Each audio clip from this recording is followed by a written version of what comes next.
broadcast network, AFTERBUZZ TV. Over 20 million weekly downloads in over 150 countries, and your number one source for after-show entertainment.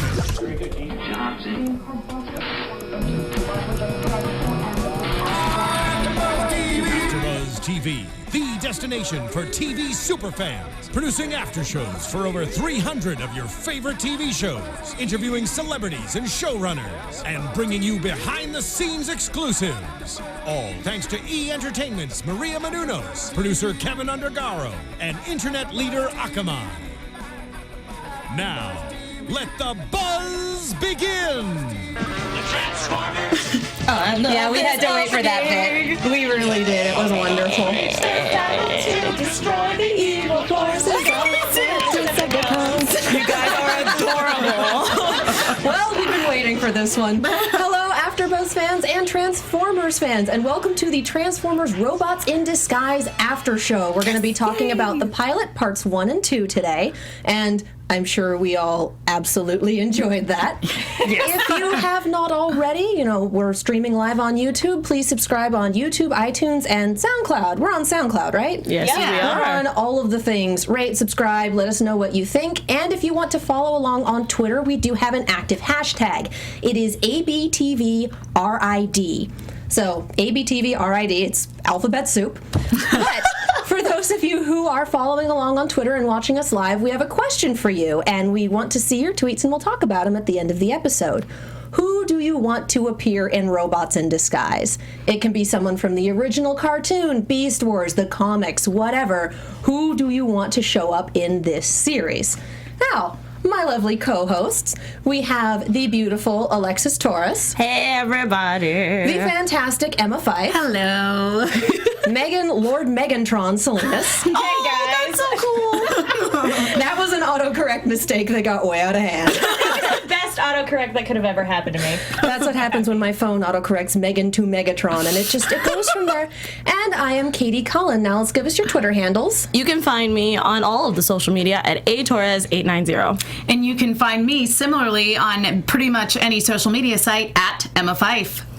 And you can find me on Twitter at the Menguin. That's TheMenguin. And I am at Kiaxet, Kiaxet. So tweet us, use the hashtag, and we will talk with you guys at the end of the show. Also, if you are, because since we're streaming live to YouTube, I have the chat roll up. Awesome. And we already have a fan already in here. His name is Garrett. Yay! Hi, Garrett! And we're so happy that you're watching. We love you, Garrett. Thank you for showing up on the first day.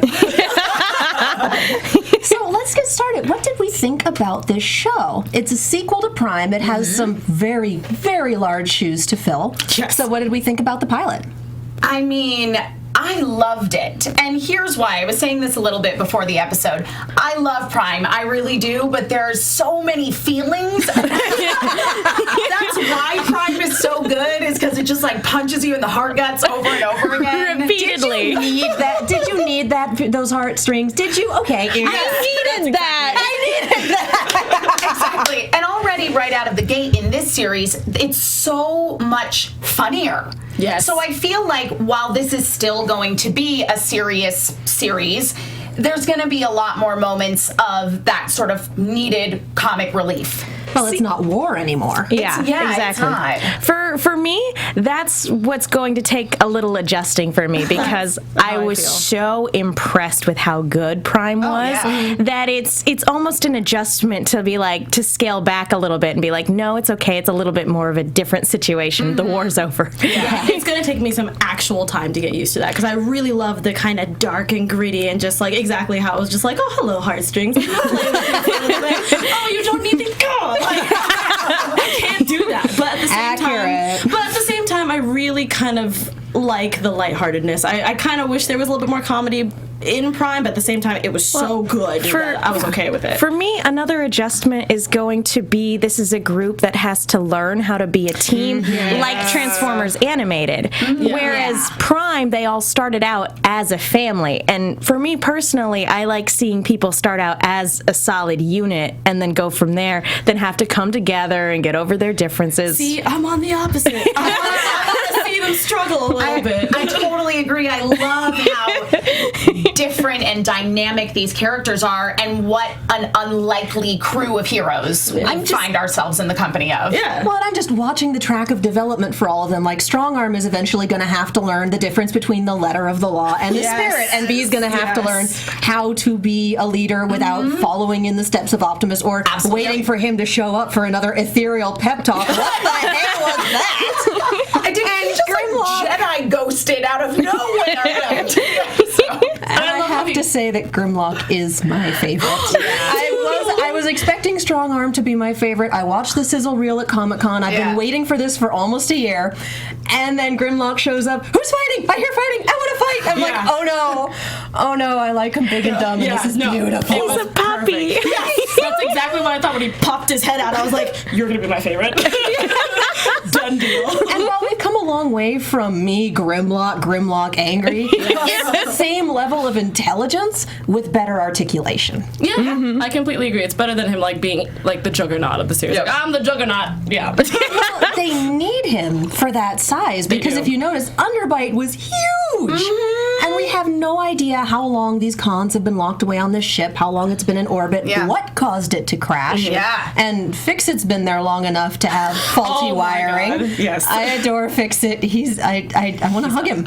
I just want to hug him. I feel like with Fix-It, his behavior is so accurate for somebody who has supposedly been in total isolation for who knows how long. That was gonna be my question. I was like, wait a minute, haven't you have no interaction? Yeah, like, how are exactly. you? All right, fine. He kind of reminds me of the robot in Treasure Planet. That's exactly what I was thinking of Ben.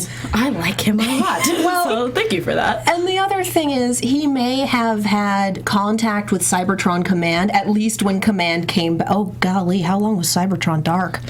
Wow, I just thought of that. So, yeah. Stop blowing my mind, Katie. It's a wonder that he didn't paint a volleyball and name it Wilson. But I wish he had. That would have been great. So there's a lot of questions about how long ago were these cons locked up. I mean, we haven't seen Chompazoids and Dinobots before. We had a name drop for Dinobots in Prime, but we hadn't seen them, and they outclass them in terms of size and weight hugely. And so they need Grimlock on their team because they just need a heavy hitter. None of them can handle that. And how interesting that right out of the gate we have such a variety of Transformers. Like, I've never heard of a Chompazoid, but we have Minicons, we have Dinobots, we have Autobots and Decepticons, and it's right out of the gate, as opposed to Prime, which took a couple seasons before Insecticons and other things came up. It very much was focused on the epic struggle between the Autobots and the Decepticons for so long, and just kind of eventually slowly sprinkled in. But here it's like you said, Megan, it's like we just got everything. Here you go. I will be amused if Vehicons show up. I have no idea where their place is in Cybertronian society, aside from the fact that they're kind of a lower class. I really want world building for Cybertron. This is like, tell me everything. Yeah, I know. And in fact, I like the premise of this, that basically Bumblebee, really only Bumblebee, but he got followed by other people, have been sent to Earth to basically recover and, take out the Decepticons that crash landed on this prison ship. But I would have liked them to spend some more time in Cybertron. So I do hope that they go back there, because we haven't had that much of a chance to live in Cybertron at this point. And we get the establishing comment from Strong Arm that I wrote it down. I'm surprised you weren't made something more prestigious than a street cop. And the thing is, did the bureaucrats all survive and come back and immediately put government back in place when Cybertron came back up? Which, congratulations, you fought a war for millennia for literally nothing. Good job, everyone. Here you go, guys, back to square one. And did B choose this job? Yeah, that was going to be my question, because I was like, I feel like you could be doing so much more, but if you're going to be a B cop, sure, whatever. Well, and let's face it, none of the characters we had on Prime are suited to be diplomats, with the possible exception of Ultra Magnus, but Wheeljack, forget it. No way. RC doesn't have the patience. No. Ratchet, please. He's too busy going, you kids get off my lawn. Ratchet would get things done, but everyone would hate him. Because he'd be like, do you want it done or do you want it done right? It's just it always takes me back to when he was helping them out with the science project. That was the first thing I was like, you're such a grandpa. You kids get off my lawn. Okay, you can come back on the lawn. I know this is your frisbee, and I made some lemonade. Anyway, as much as we love Ratchet, he's not here yet, sadly enough. But we do have B almost immediately having his first "remember who you are" Optimus hallucination. And also, it was in water too. I was like, am I watching Lion King right now? What is happening? Where's Rafiki? He's like, do you see that? And I was like, really? You think she can see that? Well, and I just love that Strong Arm was just like, you're right, sir. You meditate. I'll go take care of the punk. Because she's not someone who can really contemplate, my CO is insane. He's missing a couple spark plugs. And we also get our introduction to Sideswipe, who's doing donuts in front of the Optimus Prime statue, which is like, you have nothing better to do with your life, do you? Listen, I love a good anti-hero, so I can tell you right now that, like, I am on board with Sideswipe. I was expecting not to like him at all. I was expecting to be like, I know he's Darren Criss, he's going to be the speedster, and he's got anime hair, and then 5 minutes in, I'm like, hello. Did you not notice that? I did not notice that. He's voiced by Darren Criss and has anime hair. I was like, he's going to appeal to the kids, and I'm going to hate him. See? No! I love Darren Criss. He's one of my favorite actors, and I'm like, yeah, Filipinos. But like, I have no problem with Darren Criss. No, but the thing is, as soon as he showed up on screen, I was like, I'm going to hate you. I really am going to hate you, because you just know what I can't. But at the same time, I'm like, all right, I could see what you're here for, so I can't get too mad. Because his role on the team is usually the role that Bumblebee fills, is kind of the obnoxious, sometimes obnoxious, it depends on which series you're looking in at. every series except for Prime. Exactly. Let's be real. And the speedster is always a pain. I mean, let's be real. Like, up to this point, before Prime, basically, like, Bumblebee fulfilled that, like, Jar Jar Binks kind of role. Like, he was there for the kids. You said it. But, like, I'm just throwing that out there. Not quite as bad, but, like, in the same vein of... You're not wrong, but that hurts. That's super hurt for me. He fills that same role they all fill that role in the movies. Ooh. Yeah. Let's not talk about that. We're not going to talk about the Bay-verse here. That has no place here at this panel. I will punt it out of this room right now. And my notes at this point say, meanwhile, on Earth, all in caps, because this is how we do things. We meet our humans for the show, at least in so much as we know. We have Russell, whom his dad calls Rusty, and we assume that Dad has not seen Kid in a while because he seems to be stuck in the past. Yeah. But Mom is working in Copenhagen, and so he's stuck in Crown City. I was like, in Middletown, America. I'm like, what's happening? What is happening with geography right now? I was unclear as to exactly where in the United States of America this was supposed to be. Well, I think it's interesting that they have an actual town, Jasper, Nevada. Yes. And then for this one, they make up a town. I know, so I thought that was kind of weird. But this one looked to be more of a bustling metropolis, whereas Jasper, Nevada, you're like, we need him to be out in the middle of the desert, and we need a tiny city in the middle of flip all nowhere to be next to it. Jasper, Nevada, perfect, picturesque, boring, let's do it. I used to live in Cheyenne, Wyoming, so perfect, picturesque, and boring is, I've done that. Right. Good But we have Russell and we have Dad, who doesn't get a name until the second episode. His name is Denny. And Denny owns a junkyard and doesn't actually sell anything. He's a little stuck in the past. A vintage salvage depot for the discriminating nostalgists. How do you earn money? That was my first question. I'm like, he was sitting there cooking eggs and bacon. I was like, how are you able to pay for food? Gas, electricity? Because one of the first things he does is he's like, hey, Rusty, I'm going to go close a deal on these beavers. These like little beavers. This guy's got a complete set. Come with me. And I'm like, where are you getting the money to buy these things? Like, it seems like he just keeps adding to his collection, but he's not selling alimony? it. I don't know. I legit don't know. Do you think he inherited a lot of money, and instead of applying himself or providing for his kid, he just buys all this nostalgic stuff? Yeah, because I'm still trying to put the pieces together of why their relationship sucks. Besides the Probably divorce. because Rusty hasn't been Russell, the kid, That child. hasn't been with Dennis for a while because Dennis kept all of the stuff that he used to play with, and this is the hallmark of someone who hasn't actually seen or had a lot of contact with their child in years. Yeah. Well, and it seems like Denny's just a big kid himself, which in some ways can be great when you're raising a kid, but in other ways can really not be. You have to grow up to an extent. And it's interesting to see the dynamic between Denny and Russell, where in many ways, like, Russell is the adult in this relationship. Well, Russell was raised by a mom who is currently working in Denmark. Exactly. So, who knows? Yeah. I don't. And I can definitely see their bonding being part of it, being part of the theme of, we all need to come together and... Yeah. So we'll see how that goes with the humans. And we have a crashed con ship. It's not a meteorite. I thought it was a meteorite as soon as it happened, and I was like, how is this? No. Do you not know the premise of the series? No. Like, I pretty much was just like, anything can happen. I just wanted to let it roll. I understand, though, because when this whole transaction is going down and Denny's like, I'm going to buy these statues from this guy, and he tries to get Russell to go with him, Russell does say he's going to go investigate the meteorite, and Dad's like, cool, kill Just two to birds with get one away stone. from Dad. The first thing I was thinking, I'm like, I'm sorry, you're going to let your kid just roam around in the woods by himself? He's probably done it before. These are That's probably right. fairly safe woods. Yeah, And they're not terribly far from civilization, so your larger predators are only going to come down when they're desperate. Yeah, I lived in Colorado too. But even if there aren't giant fighting robots running around down there, there still could be bears or just wolves saying. or snakes. We had bears and coyotes in the woods where I grew up, and our parents let us just run around. It's not that unbelievable to me. I had a very, very overprotective mother who she was like, you leave my side, I leave you there.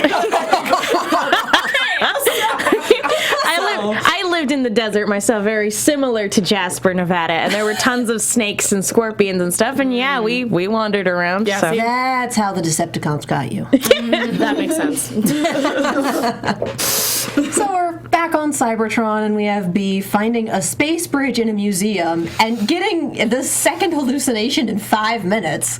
Because they are hallucinations at this point, and it's call them like we see them. Yeah. And Optimus giving the vaguest instructions on I this know. or any other planet. There's danger. We need you on Earth. It's a mission. See you there. I mean, if Optimus had been like updating his Facebook page, the absolute definition of vague booking. That's like, should I be concerned? Are you alive? I don't That's know. more like a Twitter update because there's like a character limit.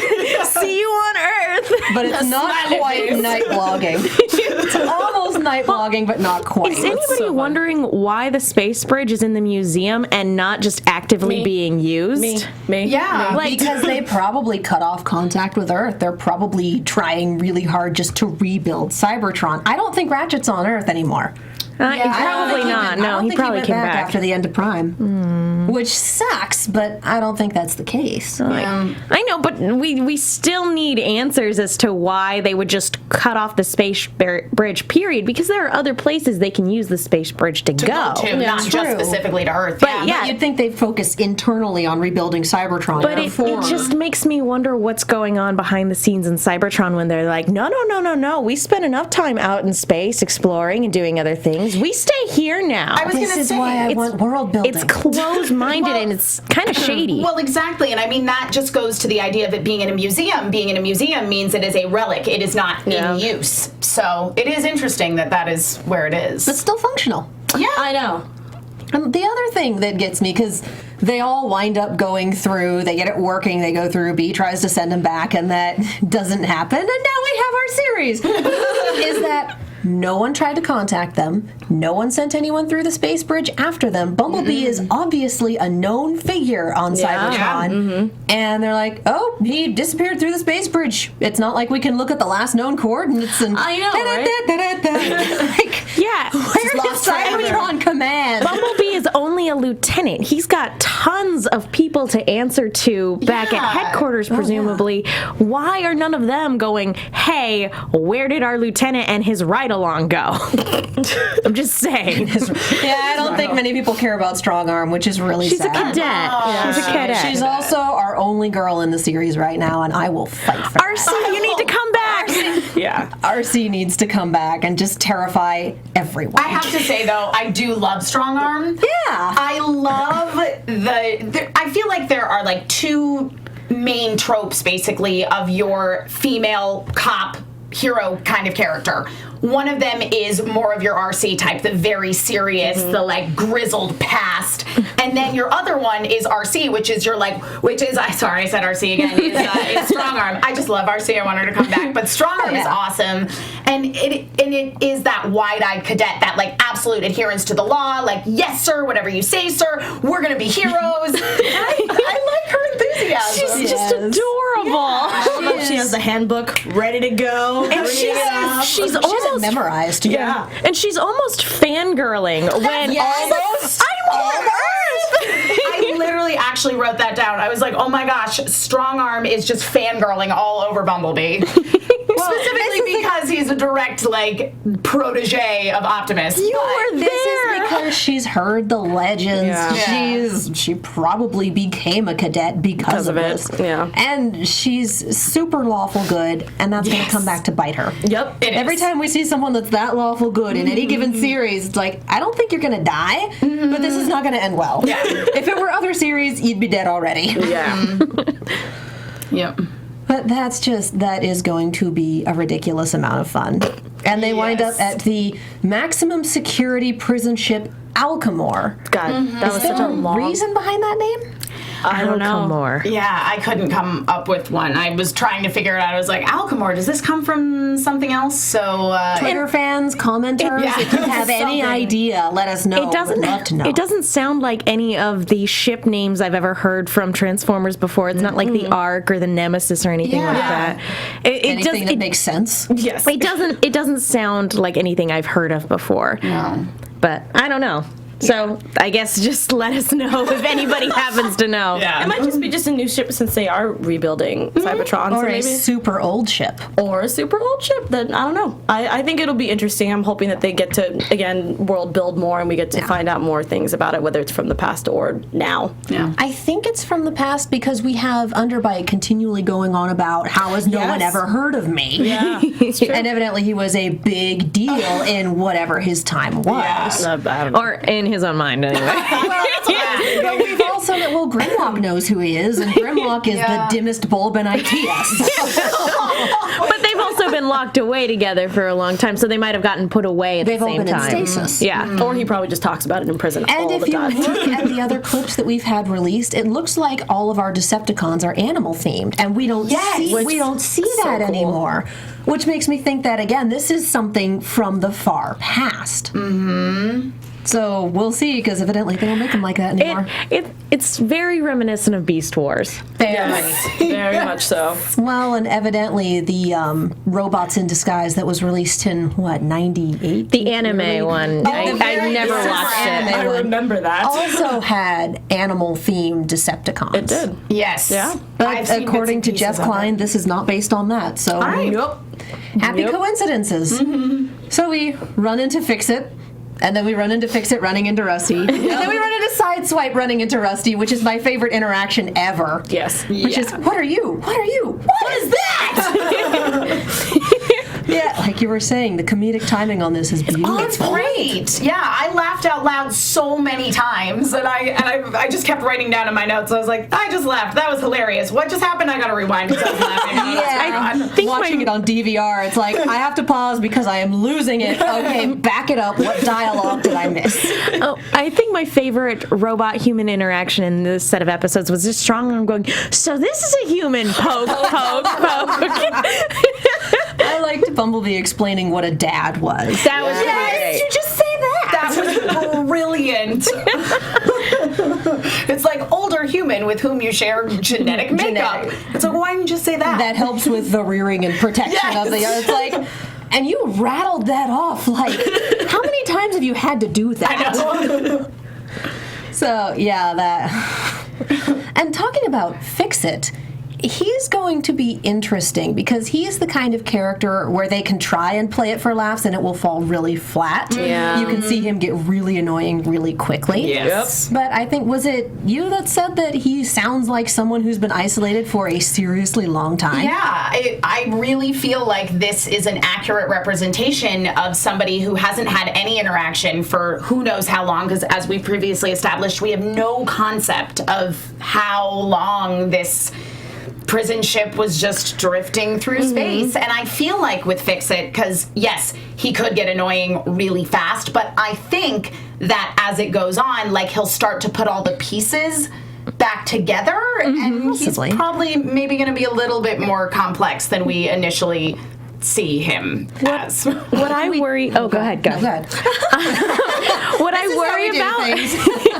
worry about is that they're not going to... that at some point they'll stop playing it for laughs and are going to be like, take a note from Prime and pull at our heartstrings with it, because... That's what I'm saying, He kind of reminds me... I don't know how many of you guys watch Agents of S.H.I.E.L.D. right now, but he's kind of reminding me of Fitz at the moment. No. I know! Don't do it. And it hurts just to think about what they could do with that from a dramatic standpoint. Well, he's also super desperate for companionship. Yes. He immediately latches onto Russell. He immediately latches onto Sideswipe and starts getting into the, what's your nickname? Well, I have this, but it's a long story. And there he goes. Like, I know we played that for laughs, but I still want to hug him. Yeah, or like in the beginning when he was like, what's your favorite color? Red. Literally exactly what I was about to bring up. But he's been alone for a long time, and he's also aware that he has faulty wiring.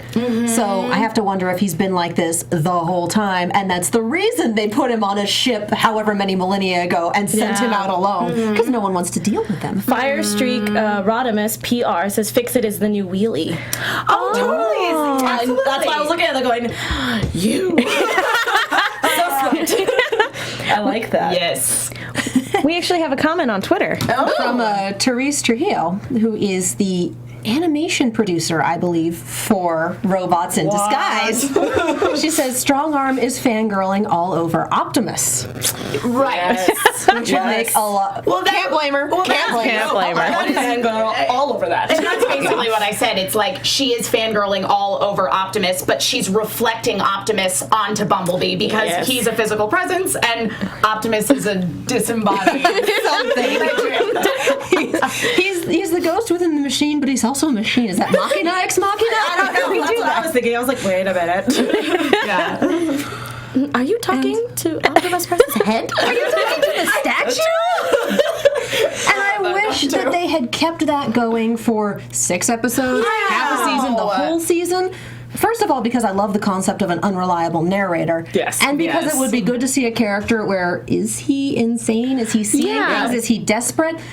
And not have him played off as a villain. Right. Because usually insanity means evil. Yeah. And just have that be a question and have people worrying about, is he actually seeing Optimus? The audiences, but that doesn't mean anything. Yeah, it could have been a whole play episode. It out, and then play it out for a while before we get to maybe season finale. And then there could have been an entire episode where, like in not Revenge of the Sith, where Luke Skywalker's going through that cave, that crazy mind trip, and we could have had an entire episode where Bumblebee was doing something like that, and then we get a resolution at the end. So that's missed potential, and I can understand for a younger audience, but at the same time, younger audiences cotton on to a lot more than we give them credit for. Yes. And it's also possible they couldn't have gotten Peter Cullen for that long. I have no idea. But the other thing is that we don't know where they're going with this, and neither does Optimus. The universe has a purpose for me. So I have that written down too. The universe has a plan for me because the universe realizes that Optimus is indeed Robot Jesus. My notes on this show. When he showed up at the end of the second part of the pilot, he even says they're like, "Are you alive?" And he's like, just a Kanye shrug like that. Let's talk about Underbite. Because we also get the introduction of Underbite, and he is a Chompazoid, as we find out at the end of the first episode. we haven't seen anything like him in Prime. Honestly, I'm unfamiliar with Chompazoids to begin with. I was going to ask Is this something new? Because I'm not familiar with them at all. It could, again, commenters, Twitter people, let us know. Educate us. There's like 30 years of lore, so it's possible we missed something. Well, and evidently the thing with Chompazoids is eating metal gives them strength. which I think is super freaking cool. Yeah, he kept talking about how he ate Nuance City. I was like, he just ate the whole city. Like residents and all. I do love that we didn't go for cannibalism because that would have been a little too much, especially for a kid show. I got worried when he bit Grimlock, though. I was concerned. I thought he was going to take that arm, but no, that was just fighting. So yeah, still a kid show. Wait a minute. Still a kid show. What are those little machines in Prime that really freaked everybody? Scraplets. Yeah. Aren't they the same thing? Because I mean, they're not getting it, but they're not getting it for energy though. But they still eat a lot of They're metal, like though. locusts. Yeah. They're a little bit more mindless. Scraplets are like flying piranha. Yeah, which I was Which is thinking a terrifying concept. Yeah, I don't even want to think about that. And that's why I love that. He was screaming like a little girl. Can you blame him? No flying piranha in the base. But I mean, I feel like they could have been like some sort of different species that kind of in the same thing that they eat metal, except this, Chompazoids obviously are getting power from it. These guys are just mindless little zombies that are like, ooh, metal. So I mean, I feel like they could be something like that, but at the same time, obviously, Underbite is for sure a sentient creature. Is it weird that when I first we watched also saw him run down when he didn't have enough in his system, and then demand information from a bird, which is like Underbite, the Disney princess. Was that bird traditionally animated? It could have been. It looked like it really. I mean, it looked like something out of like Sleeping Beauty, and it really was like Disney Princess Chompazoid talking to birds. He's just like, I want more. I just wanted him to do that, and it just would have made my day. Same person, Firestreak Rodimus said Chompazoid equals the Sharkicons. I can never say that correctly. Sharkicons. Yes, from the original Transformers animated movie. Those things. That's taking it back. Man. I repressed most of that That's what I was movie. gonna say. I'm like, I don't remember. There's so much of that You movie. repress a lot of that movie. hate those things. I hate them so much. That movie is so weird. Yes. Yes, it is. Very strange. But you know who was in that movie? Grimlock. And you know who shows up in the series? Grimlock! I was so happy to see. I was never a huge fan of Dinobots in general. Just like, okay, they're in the shape of dinosaurs. It wasn't like, dinosaurs. It was like, okay, that's a thing. And now it's like Grimlock. I always liked Dinobots because I was obsessed with dinosaurs. Yeah, me too. And I even wrote down, I was like, oh, it's Grimlock the Dinobot. I can tell he's going to be my favorite already. Which he is, because his personality is so dynamic. It's so funny because he goes back and forth from being like the really strong, powerful Dinobot, like I'm going to beat everything, and then he's like so dumb. Like, he's like a dumb blonde in a dinosaur. But I get the feeling that he might be the emotional intelligence of the team. Absolutely. That's what I'm hoping. Have you seen the clip for the next episode? No. Pretending to be a car. What? Someone needs to send me this clip so I can watch it. Someone actually linked it to me on Tumblr last night, and I'm like, I don't even know who you are, but you know who I am, and I adore you. Because it's just that he doesn't have a vehicle mode, which oddly enough, we saw Underbite had 3 modes. He had a oddly humanoid one. He had his animal mode, for lack of a better, I don't know what he's supposed to be. And Shark. Land shark mode. Land shark. And he had a vehicle mode, which was like, Shockwave, is that you? Tankety tank. Shockwave's still alive. Shockwave's out there somewhere. If he shows up in this series, I'm sorry, all of our heroes are doomed. Well, It's so scary. Well, he's Shockwave. Yeah. But Grimlock, for some reason, doesn't have a vehicle mode, and maybe Dinobots can't do that in this series. But he puts on wheels and goes, vroom, vroom, I'm a truck. Oh my gosh. I did like the scene scene when they went into the junkyard to like pick their vehicle modes when they were all going to go to the city and rescue it and stop, Underbite from eating this city too. I keep trying to call him Lockjaw, and that's not right. Yeah. No, when I first heard it, I thought they said Underbat, and I was like, it doesn't look like a bat at all. Name this one. Someone needs to know. But then I was like, oh, Underbat. I got it. It's a good thing that bridge just nobody happens to be going in or out of the city. There might be witnesses. 0 witnesses. Okay.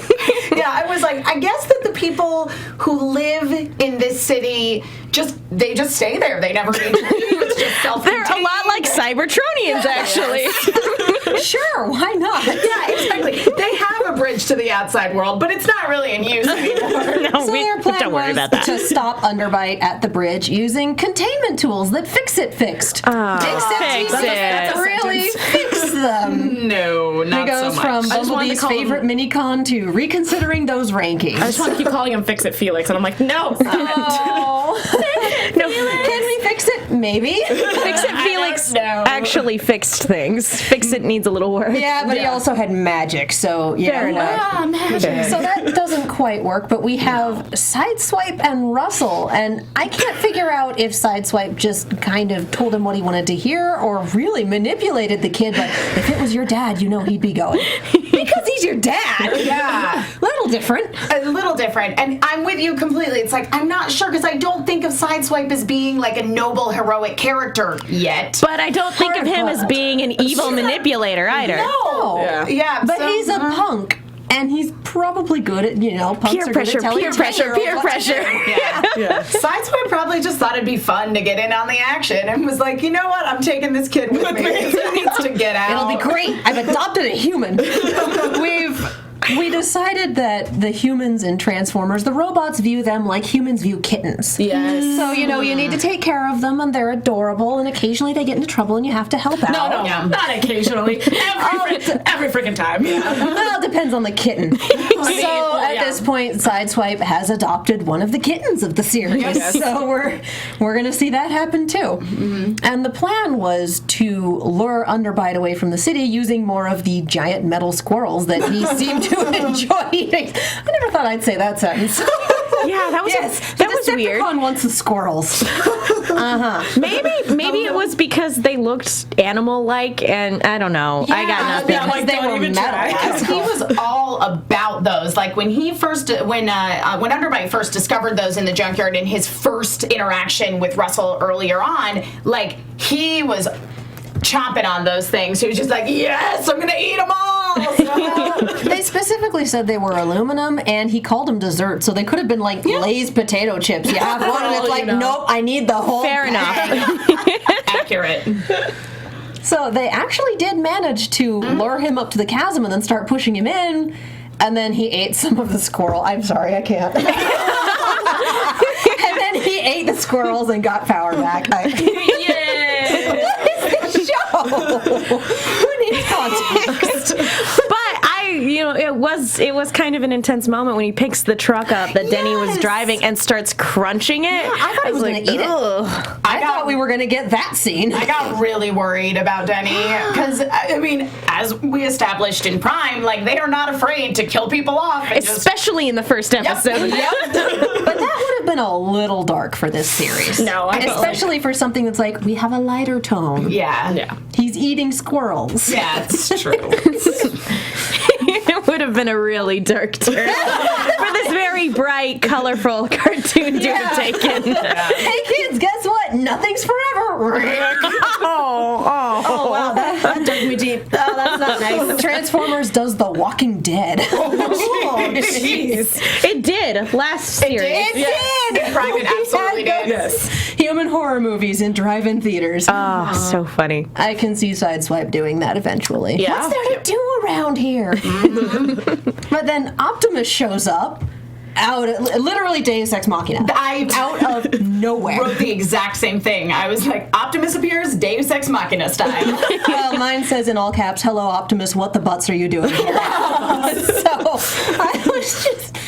He grabs Underbite and just throws him into the chasm like you do. How did I've he wrangled get to worse. be corporeal? I don't understand. He doesn't understand either. Are you alive? Well, he doesn't know the universe has a plan for him, and he has to go along with it. This is what happens when you merge with God. I guess. He is Robot Jesus. I mean, yeah, he's come back to life a lot. So I guess it's not that out of the ordinary, but it's just odd for a series that is very much billed as Bumblebee's team and Bumblebee's series to suddenly have Optimus come literally out of nowhere and then just disappear just as quickly. Well, we did have the I'm not Optimus moment earlier from Bumblebee, and honestly, I was expecting that later in the series.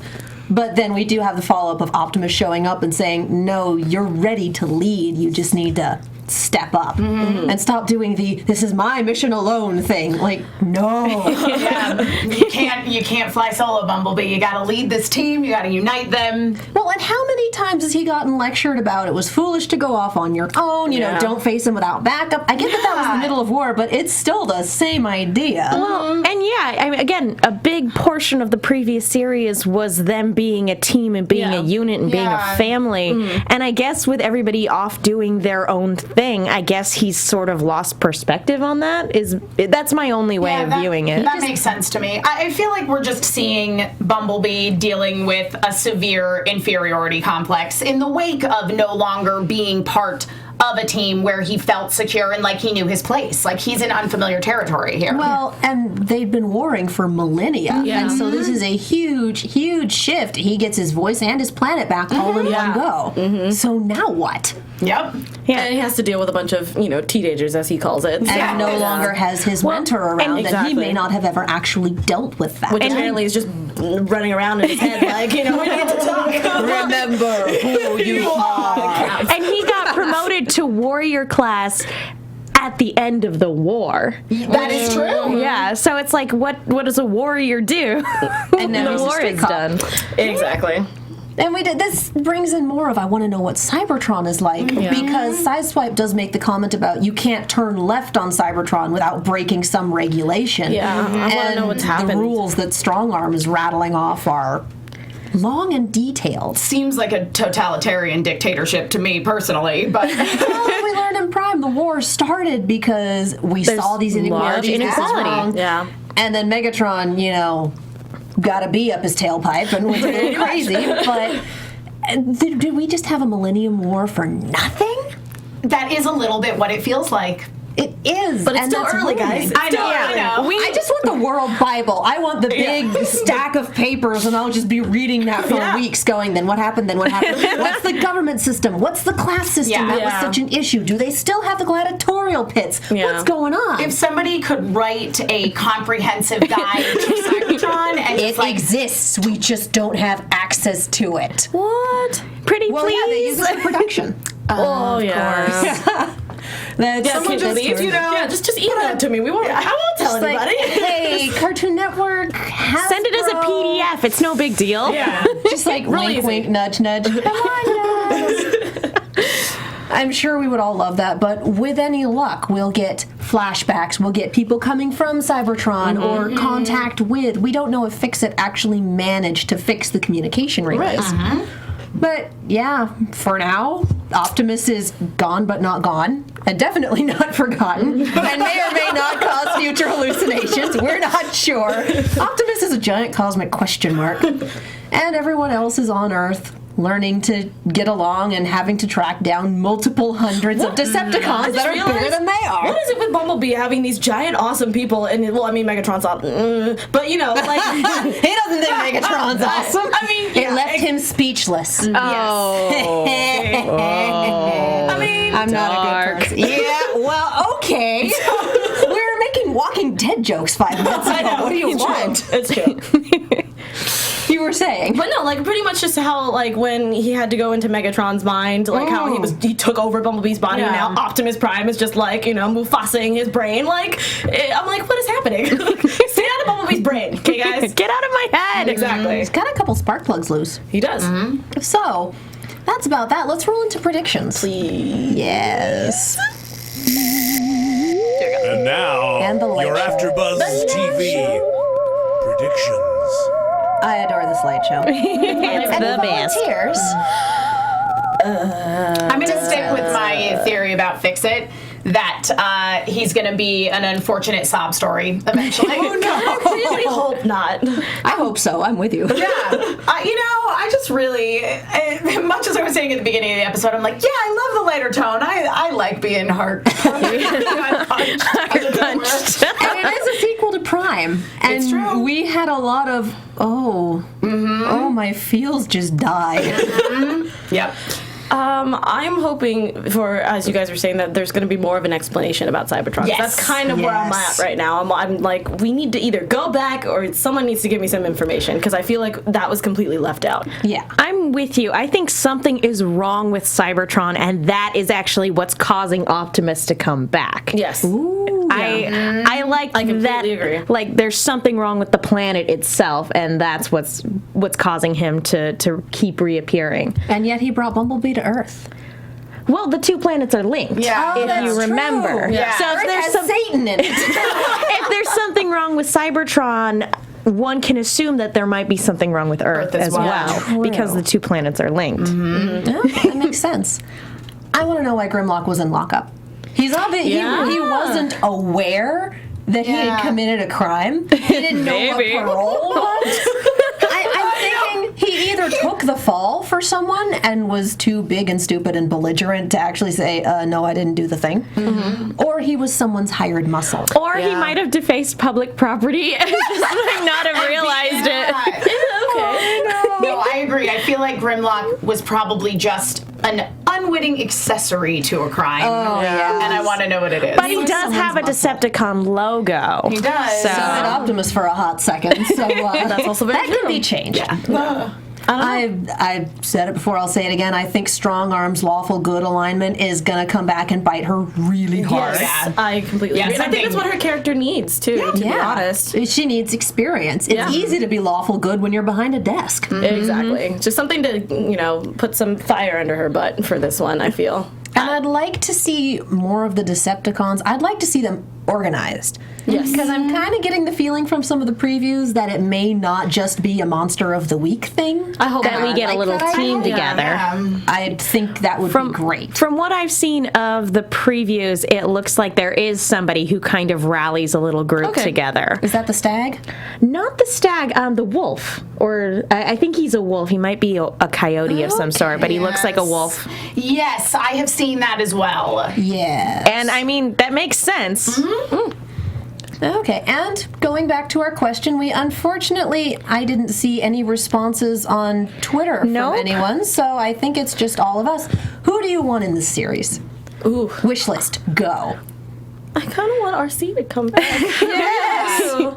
I always am fighting for more girls, so Exactly. for sure. But I want to see Ratchet. I know. What happened to him? Where is he? We needed that. Ratchet was my favorite from Prime, so I hear you on that. I'm gonna reach back a little farther. Do it. I want everybody from Prime to come back, humans included, of course. But if I'm also talking about just like wish list for any given Transformers canon that we've got, I would love Elita 1. I would love like Moonracer and Yes.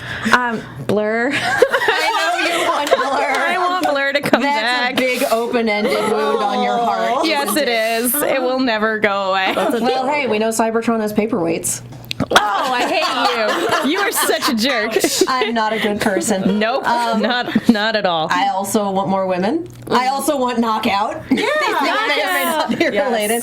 I miss Knockout very much. He was my favorite jerk, and I want him back. I also want Windblade comics version. Okay. That would be because evidently everyone loves her. Yeah. So that would be fun and interesting. I would love to see Megatron show up. That would be because great. he's doing his lone wanderer, finding myself meditate thing, and I really want Starscream. I was going to ask you. I subscribe to the no body, no death comic book theory. Yes. And so I would love to see him show It would be up. so great to hear Steve Blum in the series. Yes. I am sure Steve Blum will show up in this series. Steve Blum is everywhere. Do you think the rescue bots are still on Earth? You know, I wouldn't be surprised. They didn't. I have no idea. I wouldn't be surprised either which way. I wouldn't see why not. You know. But what gets me is that B didn't say anything about contacts on Earth. That's true. Because you'd think he'd look up Agent Fowler, he'd look up Ratchet if Ratchet were still there. And he does know leave that... Agent Fowler out of it. We have another comment from Teresa. Was Grimlock an unwitting accessory to a crime? Teresa, you are a wonderful human being. We have some people in the chat. All right. Jay Meister 22 says Steeljaw. Oh, yeah, that's a thought. That would be fun. Jetfire. Jetfire! I agree with you. I want Jetfire back. I feel like Steeljaw is confirmed for this series. Maybe I'm crazy. I haven't read anything about there that are yet. a couple. You have IMDb on yours? Do you have internet access on that? I do. What kind of bummed me out is I looked at IMDb and they have somebody cast as Airazor, but Airazor's not a girl. It's a guy who's doing Airazor. how I feel about Super that. disappointing. Disappointed for sure. I am so see. sad. If I can get, I got Wikipedia. Arachnid's close still conceivably alive. Oh my gosh, I she would kind of is. like her to come back. I would love it. Well, she's a crazy zombie thing and has zombie Insecticons. That's why I think it would we're be- not equipped to handle that at this moment. She terrified me. Oh yeah. Yes. Like it's okay to be terrified and attracted at the same time. That is the Gina Torres effect.